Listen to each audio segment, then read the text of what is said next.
Welcome to public TV news బులెటిన్ల ముందుగా headlines. జిల్లా మెంటాడ మండలంలో స్వచ్ఛతా హీ సేవా కార్యక్రమాలు.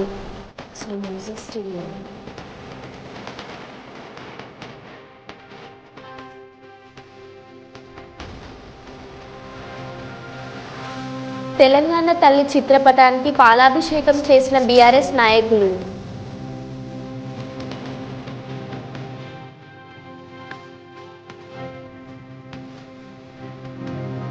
కుప్పం పట్టణంలో ప్రధానమంత్రి జన్మదిన వేడుకలు ఘనంగా నిర్వహించిన బీజేపీ నాయకులు.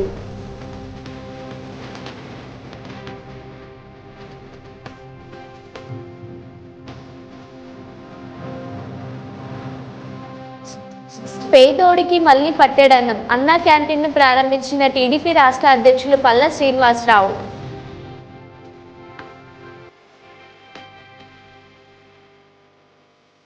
ఇక వివరాల్లోకి వెళ్తే, హన్మకొండ జిల్లా పరకాల నియోజకవర్గం BRS working president Kalvakuntla Taraka Ramarao పిలుపు మేరకు, చల్ల ధర్మారెడ్డి ఆదేశాల మేరకు ఈరోజు పరకాల పట్టణంలోని స్థానిక బస్టాండు కూడలిలో బీఆర్ఎస్ పార్టీ ఆధ్వర్యంలో తెలంగాణ తల్లి చిత్రపటానికి ఘనంగా పాలాభిషేకం నిర్వహించారు.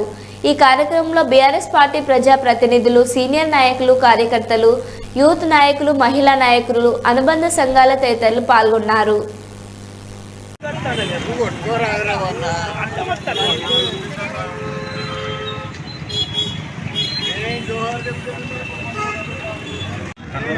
గౌరవ బీఆర్ఎస్ పార్టీ ప్రెసిడెంట్ కేటీఆర్ గారి పిలుపు మేరకు మరియు మా పరకాల కాన్స్టిట్యూన్సీ ఇన్ఛార్జి మాజీ శాసనసభ్యుడు చల్ల ధర్మారెడ్డి గారి ఆదేశానుసారం పరకాల కాన్స్టిట్యూన్సీ హెడ్ క్వార్టర్లో ఈరోజు తెలంగాణ తల్లికి పాలాభిషేకం చేయడం జరిగింది. దీనికి ముఖ్య కారణం ఏంటంటే, మనము గత 29 నుంచి వెళ్ళి తెలంగాణ రాష్ట్రం కోసం పోరాటం చేసి మన తెలంగాణ అస్తిత్వాన్ని, మన తెలంగాణ గౌరవాన్ని కాపాడుకునే విధంగా మన మలిదశ ఉద్యమంలో గౌరవ మాజీ ముఖ్యమంత్రి కేసీఆర్ గారు మరి వారు 14-15 సంవత్సరాలు పోరాటం చేసిన తర్వాత 2014లో తెలంగాణ రాష్ట్రం సాధించిన తర్వాత గత 10 సంవత్సరాల పరిపాలనలో మరి భారతదేశంలోనే తెలంగాణ అభివృద్ధి దిశలో తీసుకువెళ్ళి అన్ని రాష్ట్రాల కంటే ముందు తీసుకుపోయినటువంటి ఘనత కూడా మన మాజీ ముఖ్యమంత్రి గారికి దక్కింది. వారు కోరుకున్నది ఒకటేంటంటే, మన తెలంగాణ పదానికి, తెలంగాణ రాష్ట్రానికి గుర్తింపు ఉండాలి. కాబట్టి మన సచివాలయమైనటువంటి సెక్రటరియట్ ముందు తెలంగాణ తల్లి విగ్రహం పెట్టడానికి కోసము అన్ని ప్రణాళికలు తయారు చేసిండు. దాని ముందు అమరవీరుల స్తూపం, గౌరవ డాక్టర్ బిఆర్ అంబేద్కర్ గారి స్టాచ్యూ, ట్యాంక్ బండ్లో ఒక తెలంగాణ వాతావరణం ఏర్పాటు చేసుకునే మంచి వాతావరణంలో ఈరోజు దాన్ని చెడగొట్టాలి, కేసీఆర్ గారి పేరును చెడగొట్టాలనే ఉద్దేశంగా గౌరవ ముఖ్యమంత్రి రేవంత్ రెడ్డి గారు ఒక పగతోని, ఒక కుట్రతోని రాజీవ్ గాంధీ గారి మరి స్టాచ్యూను, తెలంగాణ అస్తిత్వాన్ని నాశనం చేయడానికి కోసము ఈరోజు సెక్రటరియట్ ముందు మరి విగ్రహాన్ని పెట్టి మన తెలంగాణ ఆత్మ గౌరవాన్ని దెబ్బతీసే విధంగా, మన తెలంగాణలో ఉన్నటువంటి 4 కోట్ల మంది పబ్లిక్ హృదయాలను గాయపరిచే విధంగా చేసినటువంటి ముఖ్యమంత్రి గారికి నిరసనగా ఈరోజు తెలంగాణ రాష్ట్ర వ్యాప్తంగా మన బీఆర్ఎస్ పార్టీ కాన్స్టిట్యూన్సీ హెడ్ క్వార్టర్లో తెలంగాణ తల్లికి పాలాభిషేకం చేసుకుంటూ మా నిరసన వ్యక్తం చేస్తున్నాం. గౌరవనీయులైన ముఖ్యమంత్రి గారికి ఈ సందర్భంగా మేము చెప్పేది ఒకటి, మీరు ఏదైతే కక్షపూరితంగా మా తెలంగాణ అస్తిత్వాన్ని, పోరాటం చేసినటువంటి గౌరవాన్ని తొలగించి తెలంగాణ రాష్ట్రం ఉనికి లేకుండా చేద్దామని కళ్ళగంటున్నారు. రాష్ట్రం మాజీ ముఖ్యమంత్రి గారి పేరు లేకుండా చేద్దామనుకుంటున్నారు. మీరు కూర్చునే సీటు, ఈరోజు చేసే పరిపాలన, ఈరోజు ఈ రాష్ట్రంలో హైదరాబాద్ ఒక క్యాపిటల్ సిటీ అంటేనే భారతదేశంలో నంబర్ 1 తీసుకొచ్చిన ఘనత కూడా తెలంగాణ రాష్ట్ర ప్రభుత్వం మాజీ ముఖ్యమంత్రిగా దక్కింది. వాటి మీద నువ్వు పబ్బం కలుపుకోవడానికి వేసలు వేసుకుంటున్నావు, కానీ ఖచ్చితంగా ఈ ప్రజలు గమనిస్తున్నారు. ఈ రాష్ట్ర ప్రజలు రాబోయే రోజులలో నీకు ఖచ్చితంగా బుద్ధి చెప్తారని చెప్పి సందర్భంగా డిమాండ్ చేస్తున్నాం. ప్రజలందరూ గమనిస్తున్నారు. తెలంగాణలో కాంగ్రెస్ ప్రభుత్వం వచ్చిన తర్వాత ఏ రకమైన కుతంత్రాలతో మరి కేసీఆర్ పేరు లేకుండా చేయాలని ఏ రకంగా ప్రయత్నం చేస్తున్నారో ప్రజలందరూ గమనిస్తున్నారు. మరి తెలంగాణ ఉద్యమానికి, మరి తెలంగాణ తల్లికి, సెక్రటేరియట్కు ఏమాత్రం సంబంధం లేనటువంటి, ఏమాత్రం త్యాగం లేనటువంటి రాజీవ్ గాంధీ విగ్రహాన్ని సెక్రటేరియట్ ముందర పెట్టడం అనేది మరి సిగ్గుచేటు. ఎందుకంటే మరి ఆ సెక్రటేరియట్ ఎన్నో విమర్శలు ఎదుర్కొని కట్టించింది కేసీఆర్.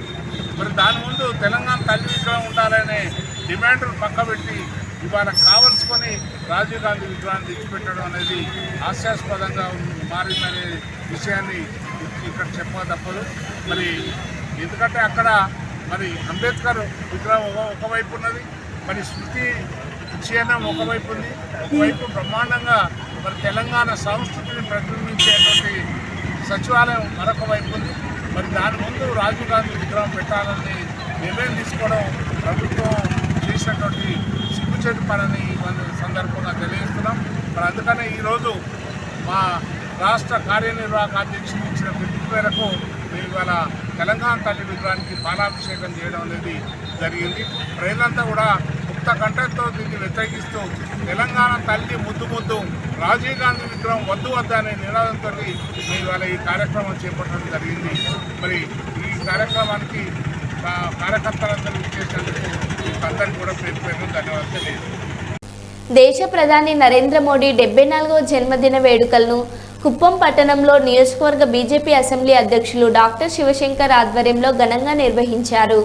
ముందుగా పట్టణంలోని తిరుపతి గంగమ్మ దేవాలయంలో ప్రధానమంత్రి పేరుపై ప్రత్యేక పూజలు నిర్వహించారు. అనంతరం పట్టణంలోని బస్టాండ్ కూడల్లో కేక్ కట్ చేసి అభిమానులకు పంచిపెట్టడంతో పాటు పెద్ద ఎత్తున అన్నదాన కార్యక్రమాన్ని నిర్వహించి సంబరాలు జరుపుకున్నారు. ఈ కార్యక్రమంలో నియోజకవర్గ ఎన్డీఏ కూటమి నాయకులు, కార్యకర్తలు, అభిమానులు పాల్గొన్నారు.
भारत माता की भारत माता की जय बीजेपी नरेंद्र मोदी गाరి నాయకత్వం नरेंद्र मोदी गाరి నాయకత్వం नरेंद्र मोदी जी जिंदाबाद नरेंद्र मोदी जी जिंदाबाद नरेंद्र मोदी जी जिंदाबाद नरेंद्र मोदी जी जिंदाबाद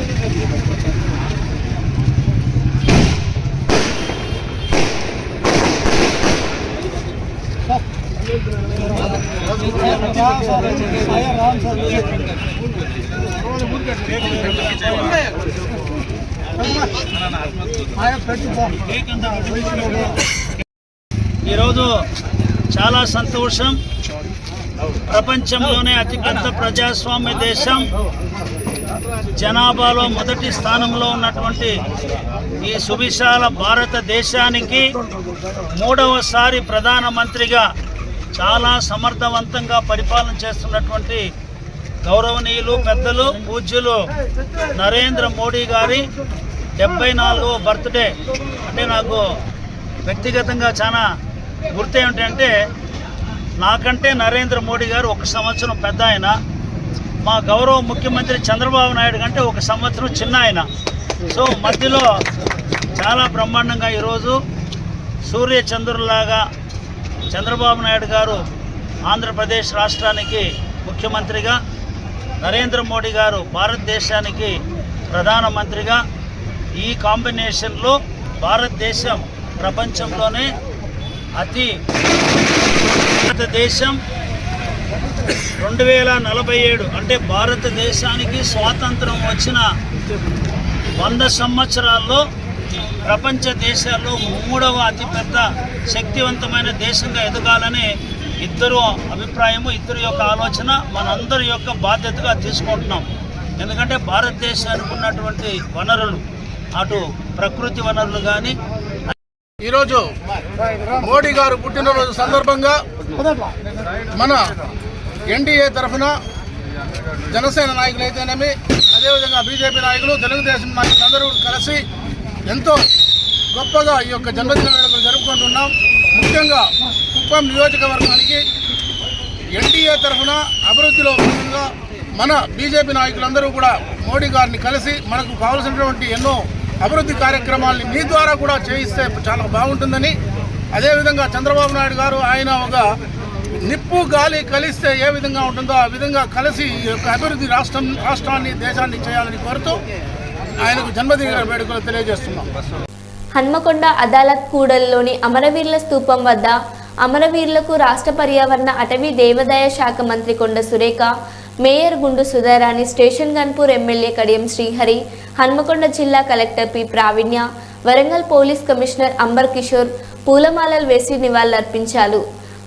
అనంతరం హన్మకొండ జిల్లా కలెక్టరేట్లో తెలంగాణ ప్రజాపాలన దినోత్సవ కార్యక్రమానికి రాష్ట్ర మంత్రి కొండ సురేఖ ముఖ్య అతిథిగా హాజరై కలెక్టరేట్లో జాతీయ జెండాను ఆవిష్కరించారు.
సెప్టెంబర్ 17వ తేదీకే ఒక విశిష్టత ఉంది. తెలంగాణ నాటి హైదరాబాద్ సంస్థానం భారతదేశంలో ఐక్యమై 76 సంవత్సరాలు పూర్తి చేసుకొని 77వ సంవత్సరంలో అడుగు పెడుతున్నాం. కాబట్టి ఈ రోజున జిల్లా వ్యాప్తంగా ప్రజాపాలన వేడుకలు ఘనంగా నిర్వహించుకుంటున్నాం. జిల్లా వ్యాప్తంగానే కాకుండా ఈరోజు తెలంగాణ రాష్ట్ర వ్యాప్తంగా కూడా మనం ఈ కార్యక్రమాలను జరుపుకుంటాం. స్వచ్ఛతా హీ సేవ 2024 కార్యక్రమంలో భాగంగా కర్నూలు నగర పాలక సంస్థ ఆధ్వర్యంలో కలెక్టరేట్ నుండి రాజ్విహార్ వరకు ర్యాలీ మరియు మానవహార కార్యక్రమాన్ని ప్రారంభించిన జాయింట్ కలెక్టర్ డాక్టర్ బి నవ్య. ఈ కార్యక్రమంలో పాల్గొన్న మాన్యం శాసనసభ్యులు గౌరి చరితారెడ్డి, కొడుమూరు శాసనసభ్యులు బొగ్గుల దస్తగిరి, నగర mayor BY Ramaiah, incharge municipal commissioner Ramalingeshwar తదితరులు పాల్గొన్నారు.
committed towards cleanliness and devote time for this. I will devote 100 hours per year. That is 2 hours for work for cleanliness. I will do with myself, my family, my locality, my village and my workplace. I believe that the countries of the world that appear clean are so because the citizens don't indulge happen. With this firm belief, I will propagate the message of Swachh Bharat mission in villages of and town. I will encourage 100 to take it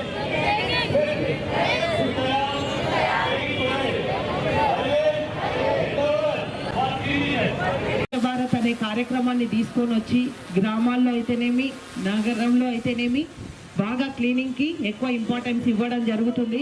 ముఖ్యంగా మనము plastic వాడకాన్ని మనం పూర్తిగా తగ్గించాలి. మనం చాలా చూస్తుంటాం, మన కర్నూల్లో ఆవులు చాలా ఎక్కువ, రోడ్లపైన ఆవులు చాలా తిరుగుతూ ఉంటాయి. అవి ప్లాస్టిక్ తిని ఆపరేషన్స్ చేస్తే ఎంత కేజీల ప్లాస్టిక్ కడుపులో నుంచి బయటికి తీయడం జరుగుతుంది. వెటర్నరీ డాక్టర్స్ చాలామంది మనం చాలా చోట్ల చూసాం, అవి చనిపోవడం జరుగుతూ ఉంది. కాబట్టి ఎప్పుడైతే మనం ప్లాస్టిక్ను గతంలో ప్లాస్టిక్ వాడడం రద్దు చేసాం, కానీ ఇప్పుడు ఏ షాప్కి వెళ్ళినా కానీ మళ్ళీ ప్లాస్టిక్ కవర్లే ఇవ్వడం జరుగుతుంది. కాబట్టి నేను నగరపాలక కమిషనర్ గారికి, ముఖ్యంగా మేయర్ గారికి తెలియజేస్తున్నా, ఈ ప్లాస్టిక్ వాడకాన్ని పూర్తిగా బ్యాన్ చేయాల్సిందిగా ఈ సందర్భంగా కోరుతా ఉన్నా. ఎందరో మహానుభావుల త్యాగం చేయడం వల్ల తెలంగాణ రాష్ట్రం సిద్ధించిందని పెద్దపల్లి జిల్లా కాంగ్రెస్ పార్టీ అధ్యక్షుడు రామగుండం శాసనసభ్యులు మక్కన్ సింగ్ రాజ్ ఠాకూర్ అన్నారు. ఈ మేరకు పెద్దపల్లి జిల్లా రామగుండం మున్సిపల్ కార్యాలయం ఆవరణలో జరిగిన ప్రజాపాలన దినోత్సవం కార్యక్రమంలో ముఖ్య అతిథిగా విచ్చేసి జాతీయ జెండాను ఆవిష్కరించిన ఎమ్మెల్యే రాజ్ ఠాకూర్. ఈ సందర్భంగా ఎమ్మెల్యే రాజ్ ఠాకూర్ కార్పొరేషన్ నగర mayor doctor Bangi Anil Kumar, commissioner Srikanth, కార్యాలయ సిబ్బంది స్వాగతం పలికారు. ఈ సందర్భంగా ఎమ్మెల్యే మాట్లాడారు. ఈ కార్యక్రమంలో కార్పొరేషన్ అధికారులు, సిబ్బంది, కాంగ్రెస్ పార్టీ సీనియర్ నాయకులు, కార్పొరేటర్లు, వివిధ విభాగాల అధ్యక్షులు తదితరులు పాల్గొన్నారు.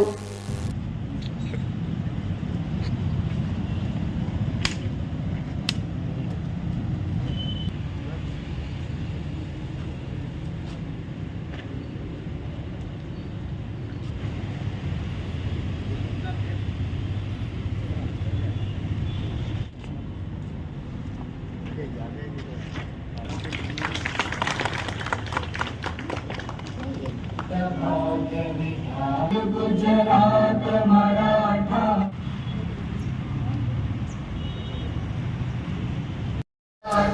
द्राविड उत्कल बंगा हिमाचल यमुना शिष मांगे गाहे तब जय गात जय हे भारत भाग्य जय हे तब शुभ आशीष मांगे जय जय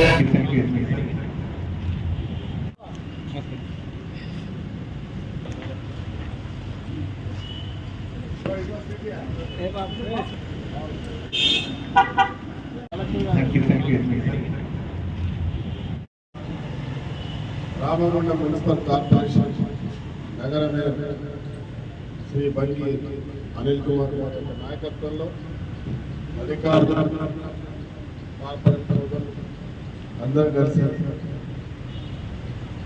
జాతీయ జెండా ఆవిష్కరణ చేసి ఈరోజు మేము చేస్తున్నటువంటి రాష్ట్ర ముఖ్యమంత్రి రేవంత్ రెడ్డి గారు ఇచ్చిన మాట ప్రకారంగా మరి అనేక సంస్కరణలు తీసుకొచ్చారు.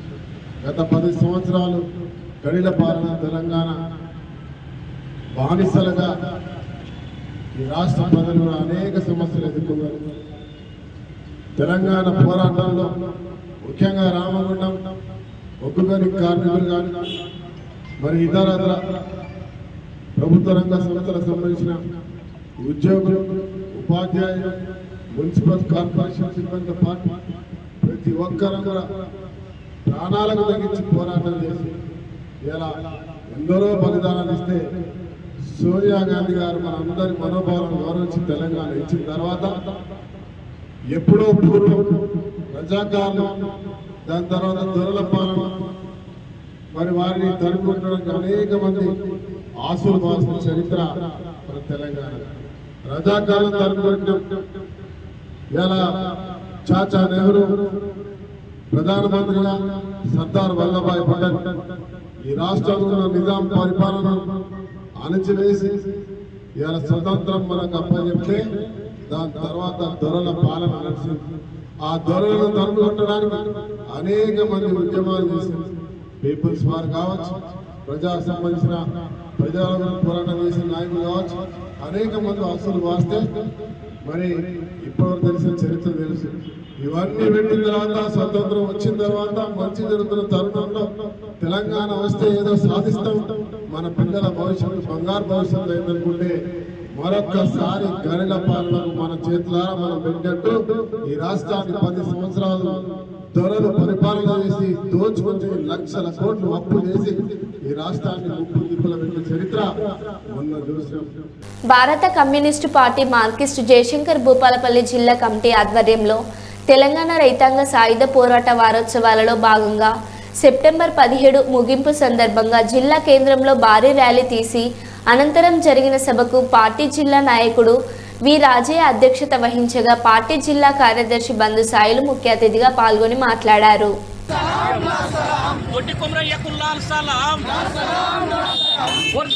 తెలంగాణ రైతాంగ సాయుధ పోరాట వారోత్సవాలు పంచాలే ప్రభుత్వ భూముల్ని పేదలకు.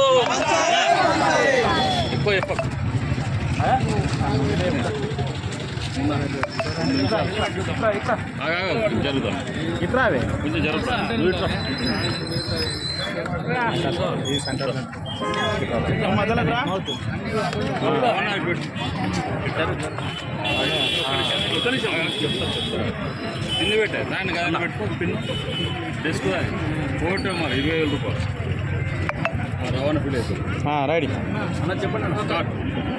ఈరోజు సెప్టెంబర్ 17 తారీఖున తెలంగాణ రైతాంగ సాయుధ పోరాట వారోత్సవాల్లో భాగంగా ఈరోజు ముగింపు సందర్భంగా జయశంకర్ భూపాలపల్లి జిల్లా కేంద్రంలో సిపిఎం పార్టీ ఆధ్వర్యంలో ర్యాలీ తీస్తూ ఉన్నాం.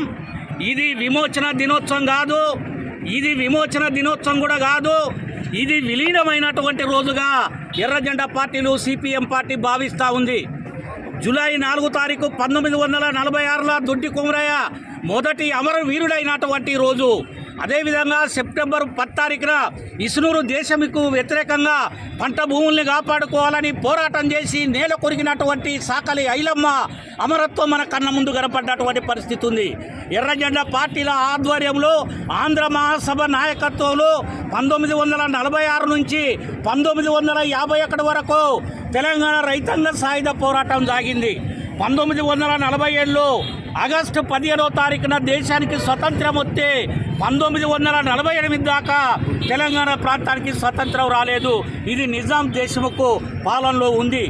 మరి ఎర్రజెండా పార్టీలు చేసినటువంటి పోరాటం ఈరోజు గోల్కొండను కైవసం చేసుకోబోతా ఉన్నారు, నిజామును దిచ్చబోతా ఉన్నారు, ఎర్రజెండా రాజ్యం రాబోతుంది అని చెప్పి ఆనాడు సర్దార్ వల్లభాయ్ పటేలు నెహ్రూ గారు తెలంగాణ ప్రాంతానికి సైన్యాన్ని పంపి ఉస్మాన్ అలీ ఖాన్ మీరుతోని మాట్లాడి ఈ ప్రభుత్వాన్ని యూనియన్ గవర్నమెంట్లో విలీనం చేసుకున్నటువంటి రోజు. కానీ ఈరోజు బీజేపీ రజాకర్ అనేటువంటి సీమతోని ఇవాళ చరిత్రను వక్రీకరిస్తూ ఉంది. ఇది హిందువుల మధ్య ముస్లింల మధ్య జరిగిన పోరాటంగా చిత్రీకరిస్తూ ఉంది. పేద ప్రజల్ని దోపిడీ చేసిన దాంట్లో హిందువులు ఉన్నారు, ముస్లింలు ఉన్నారు. హిందువులకు వ్యతిరేకంగా ముస్లింలకు వ్యతిరేకంగా పోరాటం చేసిన దాంట్లో హిందువులు ఉన్నారు, ముస్లింలు ఉన్నారు. 4000 మంది హిందూ ముస్లింలు ఎర్రజెండా పార్టీ నాయకత్వాన అమరులయ్యిండ్రు. అదేవిధంగా 3000 గ్రామాల్ని విముక్తి చేసినాం. 10 లక్షల ఎకరాల భూముల్ని పేద ప్రజలకు పంచిన చరిత్ర ఎర్రజెండది.